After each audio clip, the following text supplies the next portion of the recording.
You live this life, I walk this road, and you can talk shit.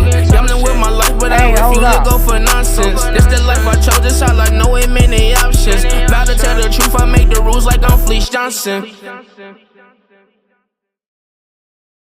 Hey, what's up? This is Big Lee with Hustler Spirit. Got my brother in the house. What's up, Jet? Yes, sir. Yes, sir. What's up, bro? Man, a lot of people wanted you back on here, man. I was gonna reach out to you soon, but they wanted you now. So I had to invite you up here and get some of that knowledge from you, some of that prison knowledge. Man, prison knowledge and a few things beyond that, but I'm happy to be back, bro. It's always a conversation with me and you. Thank you. To do with this call. I appreciate that. Yes, sir. We're gonna get right into it today. One thing I want to tell everybody is everybody's talking about the beef with me and Dante over the Dante Network. It's not really beef. It's a disagreement. Two grown men are having it out without violence. I done had people reach out to me from New York. We got you, Big Lee. I done had people from my hometown telling me they damn whatever we need to do now. No, we don't need to do nothing. It's cool. We gonna play it like this. The truth will prevail. Yes, and that'll do away with Dante and his lies over there with Mark. Anyway. Yeah. I wanna dig deep today, bro. I wanna talk about. I wanna ask you a question. Yes, sir. How did you end up in prison? What happened in your life to send you to prison? I'm not talking about the crime. There's so many unknown variables, with respect to how I wound up in prison. But if we was to go out, if I could trace it all the way back to the beginning of what I think was the beginning of the end of my family structure, I would say it was, alcohol, my mother drinking, my dad not being around. I think those were real determining factors in why I wound up in foster care, then group homes, then boys camps, then juvenile facilities, and then on and on and on to the criminal facilities that the adults go to.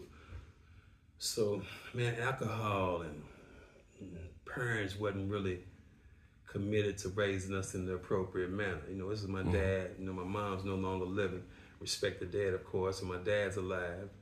He's up in age. His health isn't the greatest, but when I think about him with respect. No matter how much, no matter how much discomfort I express about how he raised us. People made decisions that they made, and it ultimately caused me to end up going to the streets and living a certain kind of life that landed me in prison. But I think it was the family structure and the breakdown of it. Did it cause you to become a man too early, responsible of taking care of yourself and our brothers? Yeah, yes. What it did was cause me to have to concentrate on something like survival at too early of an age. Mm-hmm. So when you're concentrating on survival at too early of an age, you are not having the luxury of living life, developing certain skills with respect to being social and being around peers. So it handicaps you in a tremendous amount of ways, man. It was just, listen, we can sit here and talk all day about the effects and the impacts of coming up, in a home that was less than ideal. And it's an emotional thing. And of course, I'll answer any question that you ask. Listen, man, but I'm over my situation. I've grown beyond it. I've understood what was going on in spite of everything that was going on with me. I still had time to find out and look into and do inventory on my life. And what I found was my dad made some careless decisions. My mom made some, and no one meant any harm. Do you, and of course we're having this conversation because there's some young folks I know going through the same thing. Hopefully this can help them. Was it anything that you feel like you could have did different? And I don't mean, I could have went to church every Sunday, or I could have stayed in the foster home and listened to my foster parents. Beyond that. No. I can't be concerned about what I may have done differently, because I believe wholeheartedly that everything that I went through and everything that transpired with me, was a culmination that ultimately decided who I am as a man today. And I'm proud of who I am. People go through things because they're able to go through them, because God has some decision that He's made that you should be able to. You get where I'm coming from. Yeah. But I express discomfort about nothing that I went through in my life. Not sitting here as the man that I am today. I remember a time when I used to be like, God damn it, why me? Every other day I'm saying this. Every other day, why me? But I tell you why me. Today I tell you why me, because I'm capable of handling it. And I understand that there's great things in store for me. And when great things are in store for an individual, there's a purifying process that transpires first. Oftentimes, locking a guy away, learn who you are. You can't really decide or really tap into who you are until you've been isolated from everything that distracts you from you knowing who you are. So set him in prison. And I feel like there's great things in store for me. So I don't spaz out or complain or, be pissed off about things that happen with me now as I did in the past, because I know who I am. I understand what I'm capable of carrying. And you can put some more on her. I can handle some more gravity on my shoulders, brother. So do you think, I think with us being black men, we so headstrong, and I think we kind of run past what could have, when I asked you the question, what could you have done different, with no regret? I think we programmed to be so strong that we kind of forget that we human beings, kids, and I don't know if it's only the parent thing, because I know some guys that got their mother and father in their life and they still made harsh decisions. So do you think, and like I said, I'm diving in a little deeper because I'm hoping that this conversation at some point a young person looks at going through the same thing and understands that he has other options. Now, I don't know what those options are, but taking prison and crime off the table. Taking prison and crime off What could have been done for you? And I know this is a crazy question, but what could have been done taking crime off the table without that support from home? How early on are we talking about? Because my situation transpired when I was 4 and 5. We go. I'm thinking at that age, give me a hug, man, and give me security, give me a roof. Yeah, for sure. I need an age. That's a good question. I'm speaking 11, 12, 13, early teenage What could have been years. done for me is, because you went to prison at 17. So to me, up until that point, it was still some type of hope of not going to prison, is what I'm saying. on my behalf, I did. Yeah, of course. I don't want to go to prison, bro. I never did. You know my life. Front and back. You know it. But we'll talk about it because that's what we're here to do. But I got to tell you, man, a kid needs someone there to say, hey, it's okay to be yourself. I'm going to take care of the world and the outside interferences. Be yourself, grow, learn your characters, solidify your characteristics with the comfort that me, dad, your uncle, your cousins, your brother, your nephew, I got your back. Don't worry about it. I got a bubble around you. Learn who you are. A kid needs the environment to allow him to be who he is before it smacks him around. And there has to be a level of protection placed on that kid in order for that to happen. That protection has to come from a family member. With me, of course, someone had to be older, who had the ability to get custody of both myself and maybe my siblings, or maybe me, who knows. But it had to be someone older. But you have to have that security to be able to be safe. What happens in the world is when you put a person outside in the world, what happens is they approach him or her from every angle, and they're pushing their agenda. Now, When the world pushes their agenda against you, if you haven't been around someone this allows you the freedom to become solid enough to say, oh no, I don't like this. This is not what I like. If you haven't been given the ability to stand firm and learn the things that allow you and make you feel good about yourself, then you won't be able to push back against the world when they come to push their agenda against you.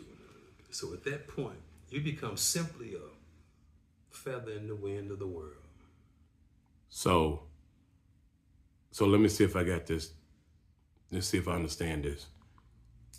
What you're saying is you wasn't given a chance to be a child. I didn't need to be a child. I needed the freedom to be me, because who I am was never a child. You know, we've been here. I don't want to go too deep, but what I represent, you know, who we are as people. You know, I believe in reincarnation. I'm okay with that. I believe the people have been here before. I believe that the spirit exists. It's never dies. It's only transformed or transferred into something else. I don't want to go too deep into that, but I believe that whoever I was, I never had the freedom to be allowed to be myself at that early age as a kid. But when you said, I don't mean to interrupt you. When you said you had nobody to hug you and say everything's gonna be okay, that's usually what kids need. I need that right now as an adult. It's what people need. You see what I'm saying? But yeah. Early on, there's a stability that comes from that hug that I missed. There's a safety. I don't need the safety part now. But the compassion of a hug is amazing. I'll take that all day. Mm-hmm. But as a kid, you need the stability and the safety that comes from a hug, because it's a wrapping thing. You know, when someone hugs you as a kid, they pretty much wrap you. Yeah. There's safety in that. Yeah. That's what I was lacking. And I didn't know that I was great. You know, you don't know that you're great until I didn't know. I had to learn that I was great. Now, a person that's around their dad and their mom often enough, you know, they got someone constantly telling them, man, listen, you're going to be fine. Here's your crates. Here's what you're good at, right? I lacked all of that. But my story is so great is because in spite of all of that, I put myself in school, decided my own library that I wanted to read, and became well versed in a ton of different things. In spite of all that, I had every reason under the sun I had to say screw the world, because the world said screw me. Mm-hmm. You know, when your mom and your dad, that's how I was feeling back in the day. When they say screw you, you got every right to say screw the world, because that's where you love at. That's where your heart's at. And when they rebel against you, there's absolutely no chance in the world that the world's gonna get a real you. They get shit. Excuse my language. They get that. Yeah. So, yeah. So, yeah. At this point in your life, you live with no regret. At this point. That's very little. What could you have done different? That's why I asked you about the regret thing. And when you repeat it at the second time, I said, "That's my brother. If he repeats it, then he's got something married. I have to consider the question a little bit more, because you're bright." But I went to prison on my children. I made decisions that caused me to be stripped and subtracted from their lives again, when the decision that I made was based on me not being willing to put the hard work in to go out and work. I wanted some easy cash. Mm-hmm. I would change that. But our dad, mm-hmm. he told me a long time ago, and it was crazy. And I felt where he was coming from when he said it, but you didn't respect it. All right, you didn't take it. I half respected it. Okay. He got 40% of my respect. He got the low end of half. Okay. What he said was, because we was talking about him not being, you know, there for us, you know, in the manner that we needed him to be. Mm-hmm. So he's like, "Look, I was there." I said, what do you mean? He said, "Let me tell you something. It's the job of the father." This is my father telling me this. Okay. And I respected it because it's some real stuff. But it's only half right. He said, "It's the job of the father to give the child pain so that when the world gives it to him, he's to a degree immune to it." That's what Dad told me. And I said, yeah, you're right, and I feel it, and I got that pain. But you're supposed to compliment that with some hugs, man, and some pats on the back. What happened to those? I disagree. It's part of it. I disagree. You have to give it structured pain. I disagree. Well, because I can't call hard love pain. I can't call that pain. If you was there and you gave us hard love, then I'm gonna respect that. But absence. You saying don't say what you feel was an intentional thing on your part. You didn't mean to. No, you stumbled across that because he's intelligent to a certain degree. He was able to come up with that under a little pressure. He's intelligent. Yeah, but I'm not gonna give him that right here on camera. I'm not gonna give him that because we're being truthful. Yes, and it's important. His abstinence was far more painful that he didn't do on purpose. He was just a child himself, and he wasn't prepared. Now, it's hard for me to say he wasn't prepared because he didn't put a condom on. So anytime you don't put a condom on, then you're prepared for whatever comes out of that. Are you just don't give a crap? One of the two. One of the two. Probably the latter. Yeah. Yeah, probably the latter. I've not gave a crap a couple times. Yes. Yeah. I mean, but we know if you don't wear a condom, the possibilities are what they are. They there. Yeah, they're there. But the first stage of the counseling is over. I want to get into some prison stories. Okay, man. Let's get into some prison stories. And that was a hell of a conversation. It was a worthy conversation. I loved it. Someone get something out of it. Yeah, and I really do hope, man. I hope these young folks watching. We're gonna do this again, and we'll get a little deep on some other subjects, and we'll do it. A little bit of this, a little bit of that. I think it'll last longer. Yes. Because you're gonna get your channel.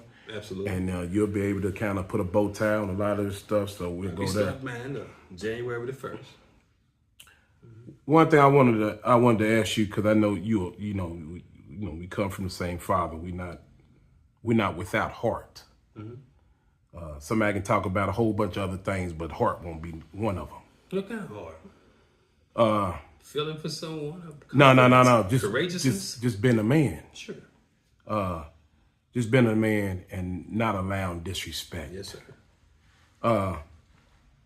But we know you can have all the heart in the world. I can't imagine what it was like when you went to prison at 17. Yeah. Because I don't care how much heart you got, there's no way you was without nervousness. Sure. Because you had never been there before. And I know you talked about buying the shank as soon as you got there, but even with that, there's still nervousness. Yeah. How did you get over that? I don't know if I asked you that. Did you know people in there? I know an older guy kind of tugged on you a little bit and gave you some of the game before you went. And I know you might have ran into somebody in there, but man, it had to be to walk through and hear them doors shut. Them are some of the loudest, heaviest doors you'll ever hear slam shut. Sure. Of course. It was scary. But that's when courageousness is activated, right? Yeah. You can't be courageous without having some situation that you have to overcome right in the face of you. I was afraid though, but of course that was the reason why I went and got the shank. What I found, shortly after with that was, okay, so we talked about early on in this interview how we came up in boys' homes and group homes and foster care and then on the juvenile, blah, blah, blah, blah, blah. Everybody that was in prison when I got there, I knew from those places because there's a system. Excellent point. We all knew each other. From every city in Kentucky. They was all in boys' camps in different places. So we all knew each other, but I didn't know this because I knew no one in prison going in. So my mentality from the door is get something to make things even between yourself and these big gas and middle lifting weights for 10, 15 years. There goes the shame. Now, once you're there for 48 hours or 72 hours and you get up and you go to a breakfast or two and you get to see people in other dorms and you had a trip or two on the yard and you move around, you realize, wait a second, I know everyone here. I'm in good shape. And they knew you. And they know me. That's right. And they know me. So the respect was there. The love was there. And keep in mind, here's where the problem always existed. That was the people that was in my generation that knew me. You got people in prison that's been in there for 50 years. And they don't give a fuck about who I am. Who's this young fly nigga? Does his people send him money? Is he a fag? Excuse my language. Yeah. Is he these things? And if yeah, how can I exploit that? Not me. Right from the door. Let's make it clear, right from the door. My mentality was not me. I don't know who's thinking that or if they thinking that. But if you are thinking that, let me get this big old pen that I turned into a knife. Looks just like an ice pick. Bury it where I need to bury it, where I can go get it as swiftly as I need to in the event of a crisis, and make sure you see who I am. They didn't care nothing about that. However, there were so many people my age that I grew up with and come up with in the system that where I could kind of immerse myself in a little crowd. And whoever might be looking at me, they could be looking at me from a distance, but I was pretty well insulated. Insulated enough where I'm looking to see who's looking at me. Safely within the groups or the ranks of some of the young crew that we involved myself with. I told you I kind of dabbled with gangs just a little. It was a smart move. Did you notice did you get a feeling that it was some older cat that been there forever? Wanted him a young dude? And that attention was... I have to tell you, I believe that they look at every guy that comes in. I don't care who you are. I think that they look at every guy that comes in for a glimpse of something. Some type of something in your armor. Some type of a chink. It's penetrable. Yeah. They look for that in everybody. And so, listen, man, I'm a nigga. Excuse my language, I was a pretty good looking guy. Keep in mind, 17 years old? Man, listen, man, how can I think that they're not looking? I expect them to look. I'm moving through life with the preemptive attitude. I expect you to look, so since I expect you to look, let me go get this knife. Because I'm going to expect to be able to do everything that I need to do to you in the event that you think you do what I expect you to think you're getting ready to do. Right. Expect me to do what I'm getting ready to do. Yeah. As this little fly little cat that you think is pussy. Gonna change your mind real quick. I have to. I die in the event of trying. Because I was prepared for that. It's respect, man. That's all I want. I want to respect and the freedom to be able to be sad. Because I was sad as a kid. Yeah. Just leave me alone and let me continue to be sad. I ain't bothering nobody. I don't think I'm tough. I'm quiet. I'm by myself till I can figure out who to get with. I'm not bothering nobody, but man, leave me alone. I'm gonna throw it all away about this. Right. I don't have nobody. My mother abandoned me when I was a puppy. Dad didn't seem to care much about it. Ain't no family member stepping up to grab me. It's since I was a puppy. Right. I ain't bothering nobody, dude. Don't think I'm getting ready to come in penitentiary. You're ready to bother me. You're gonna take me all the way out. I'm gonna bust my ass making sure you're going on. It's one of those things get ready to happen, but I'm going to promote that whole, I'm going to encourage that whole thing right away. You actually answered my question because I was going to ask you, how did you know who to trust? When you immersed, you know, I don't want to keep bringing him up in every interview, but most of my time's been spent with Fleece when it comes to this penitentiary stuff. I wasn't alert enough to talk to you and our other brother about prison entertainment. Didn't know all of that stuff existed in there, to be honest. Absolutely. It wasn't for you to know. Right. You wasn't living a life where you could even, that's a pain that you didn't deserve to feel. But you didn't act in a lifestyle in a manner that required where you deserve to get that. So, right. But of course, it was for me because it wasn't for me, but the universe decided that it was. But the question I was going to ask you about who to trust was, Fleece actually told me that when the young cats come off the street and they run into people that they know from the street, that some of them guys are doing so bad that they may sell you out to other inmates before you even notice. You know, they're gonna dap you up. What's up, man? I'm glad to see you, blase, blase. But they done sold you out already before you even notice. Now, he was in there in the 70s. Those are prison politics. Okay. And you have to go back to the 70s to get that. Okay. To get that. He's not lying. He's not lying. He's not the first one to say it. He's absolutely right. That's what happens. Here's what happens in my generation, which is a little bit further up this way. Mm-hmm. People come in prison, man, and you get what you are. At the core of who you are. Because everyone come in prison, you can see them gravitating towards some particular crowd. Mm. And that crowd is determined by who you are. You see what I'm saying? And I don't know. You mean if you're going to be welcomed into it? No. Which way you go. There's several crowds. All right. There's several crowds. Which way you go is determined. In life, I don't remember everything that you say to me, John. I don't remember everything that you do to me. Mm-hmm. But I always remember how you make me feel. Feelings is everything. When a person gravitates towards a particular crowd, it's because that crowd makes them feel the most comfortable. So if the nigga's over with the boys, he's comfortable over. Yeah. If you're over with the gangsters and the hustlers, that's where you're comfortable at. If you over in the hole where you stay in the hole for years at a time, you're comfortable by yourself in solitary. So where you're comfortable at. But when you get what you are. When you over with the boys, that's where you wanted to be. You are like them. But if you over with the gangsters, that don't necessarily mean you're a gangster, but that means the gangster done pulled you in and you was worthy to be in that crowd. Okay. You are instrumental in some form. Okay. You can't label yourself a gangster though. Is that even cool to even be anymore? But if you're in that area, right, it ain't cool to be anymore.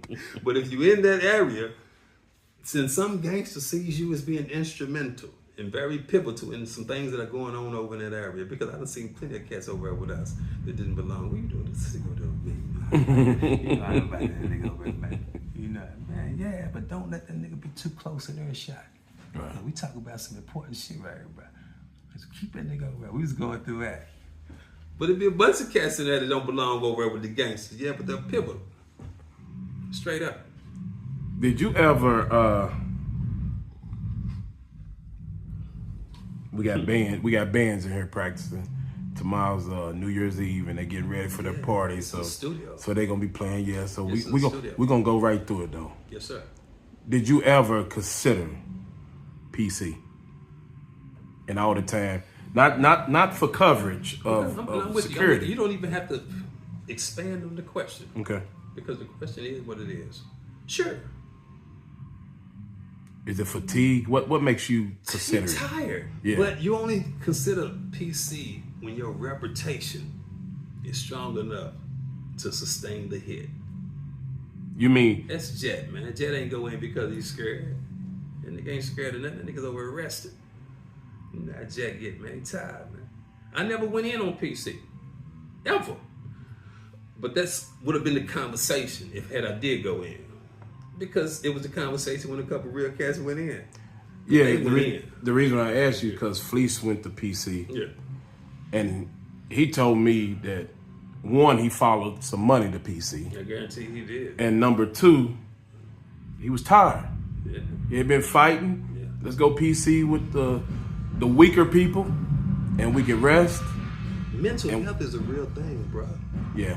You know, what a person has to deal with within the confinements of prison requires a rest every now and again. You're getting up every single day, and not only are you dealing with what the officers are bringing to the table with respect to how they disrespect you and shuffle you along and treat you as if you're a subpar human being. Not only do you have to deal with that, but you also have to deal with the things that's going on with the inmates and how they push their agenda up against you, how they trying to run game, how they trying to swindle you and break in your cell and your locker and this and that. It's a game.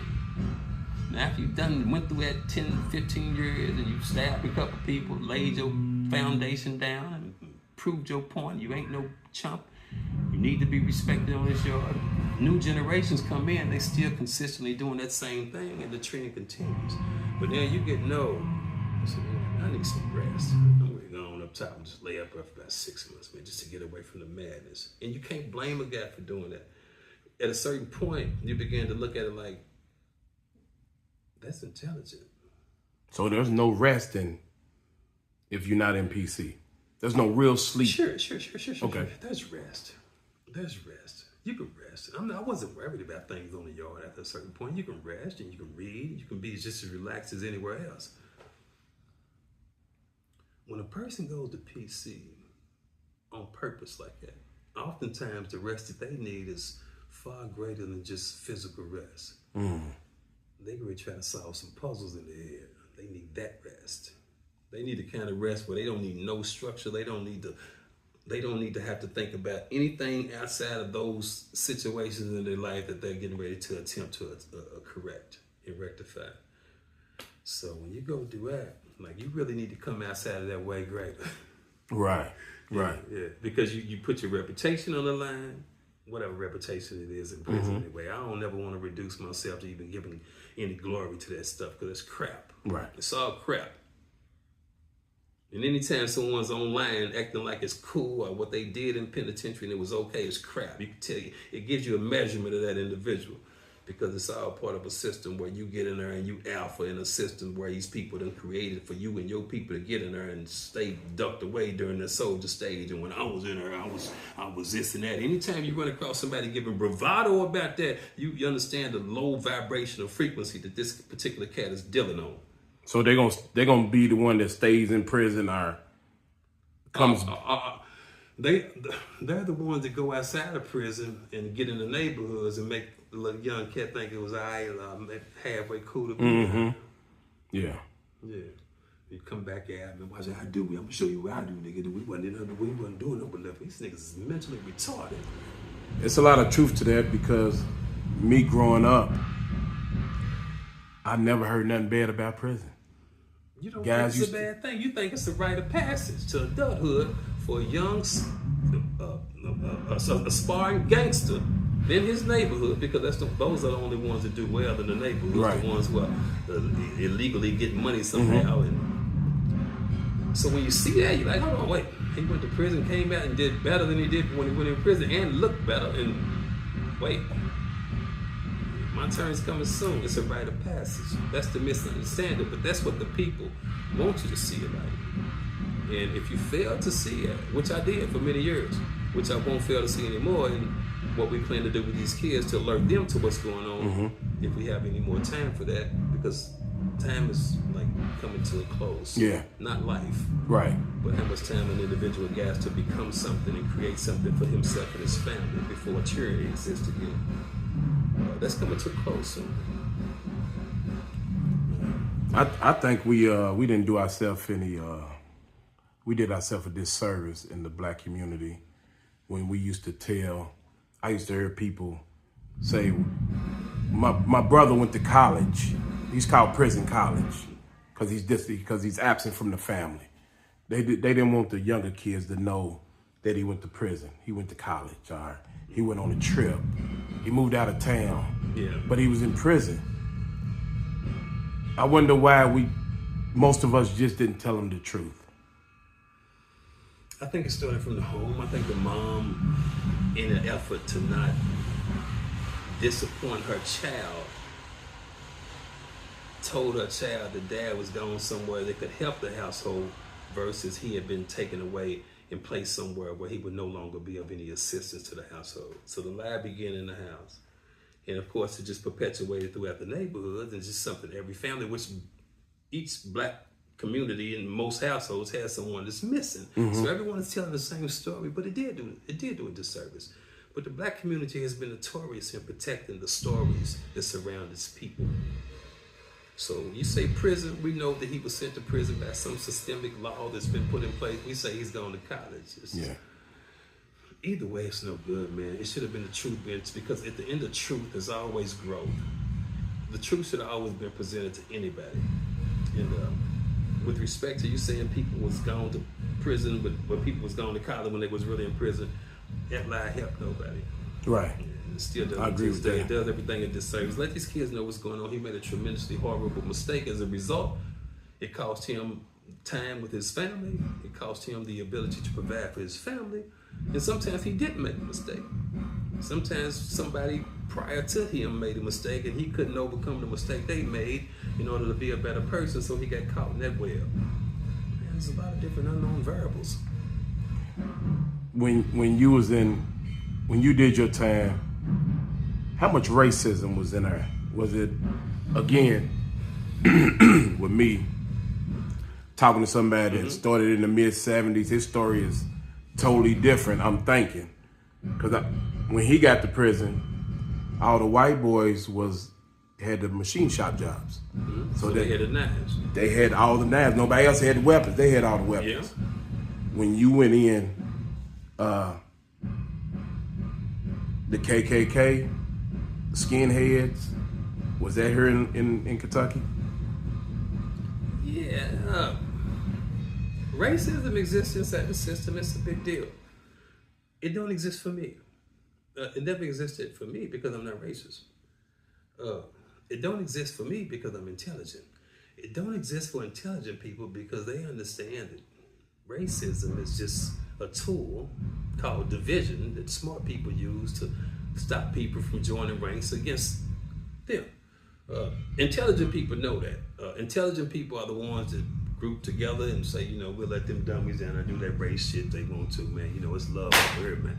How we holding up, man? What you got coming in over that way, man? What can I do? Can I put something in on the next bag? Smart men got together and kicked it, and they had hooch and smoked weed and did everything and had good conversations. And intelligent men are not racist. Only dummies are racist. Only dummies fall for that trick. It's division, divide and conquer. We don't want these people to come together and realize that we put a wool over their eyes and all we want is to dominate them. And as long as we can keep them separate and fighting towards one another, we don't have to be concerned about them coming towards us. Right. Intelligent people don't have that problem. So, but it existed in there because prison is 90-something% full of ignorance. Yeah. And the rest is like, how did we get caught up in this madness, man? We better get out of here fast. Yeah, so that's sad with that. I'm going to ask you a question Okay. that I'm not even sure if you can answer it. And I know it's a certain code. I don't know if it's loyalty to the man you was when you was in there, or if it's loyalty because brothers in there or people in there kind of need that mechanism to really work the same way. And if you let it out the bag, it won't work, which I think it'll still work. Yeah. You got a woman comes and sees you. She's there every week. Sure. She has female friends. You got female friends. She starts, and maybe, I don't know how it goes. Maybe you go to her and you be like, hey, baby, you got a friend for Tommy? Tommy's my homeboy in her, you know what I'm saying? He really ain't got nobody supporting him. You need somebody to talk to a little bit. Yeah. Okay, you got a friend you can bring with you next time you come down here, and maybe he can see if the chemistry's right, see if they can kind of build something. Is she doing her friend a disservice? Is she leading her friend into something that's not worthy? I don't know about that. If someone's friend was hooked up with me, I wouldn't say it was doing her a disservice. I would like to think that at the end of any whatever with me, you would come out with a better understanding about a litany of things than you did going in. It depends on who's being hooked up with who. There's some guys in prison, man, that if you hook this girl up with that person, you would be completely doing a disservice. Her family, you would be introducing a level of energy to this person that I don't believe too many people are deserving of. But when a woman is dating a man in prison and she has a girlfriend, and she's heard the stories that this girlfriend I went to visit and this and that, and some nigga got caught trying to get this in on visit, a girl, he's tripping, the phone call that she was arguing because she might be ragging with her girlfriend when she's arguing with her dude on the phone, and she's hearing all of these things, and the time might come when her and her boyfriend break up. Now this girl's been cracking on her forever because dude shooting her, man, see if your friend got somebody, man, see if she got my little buddy. So the time just kind of gets to come where it's supposed to be at, and she breaks up with her guy, and yeah, Let me write him a letter.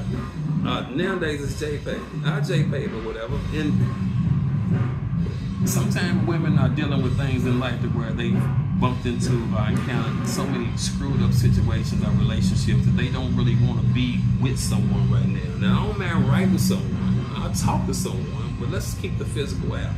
And you can experience that type of thing with a guy in prison. And most women go through it at some stage, because it's the point where they say, I'm trying to learn myself and I want to grow with someone without the physical interruption. Right. And it's ideal during that time for you to go ahead and write the guy that your girlfriend been trying to introduce you to.